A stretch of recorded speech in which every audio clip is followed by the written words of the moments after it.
কুফা নগরীর chief justice বলেন নাই, বিচারপতি কি ছিলেন? সবাই বলে নাই কি ছিলেন? বিচারপতি ছিলেন।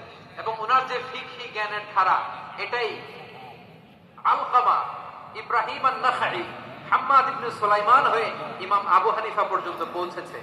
এবং ওনার ফিকহি জ্ঞানের ধারাই হানাফি মাযহাবে অ্যাকসেপ্ট হয়েছে। আজও এগুলো হানাফি মাযহাবে চর্চিত হয়। হানাফি মাযহাবের সব ফিক আব্দুল্লাহ ইবনে মাসউদের ফিকহি জ্ঞানের ধারা থেকে নেওয়া হয়েছে। চিল্লায়ে পড়েন সুবহানাল্লাহ।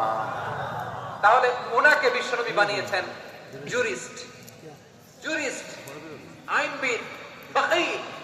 ওনারে আযান শিখান নাই।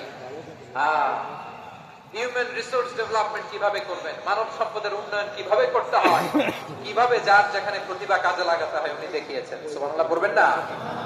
খালিদ বিন ওয়ালিদ নাম শুনছেন? কে কে শোনেন নাই হাত তোলেন। কি ছিলেন? বীর যোদ্ধা।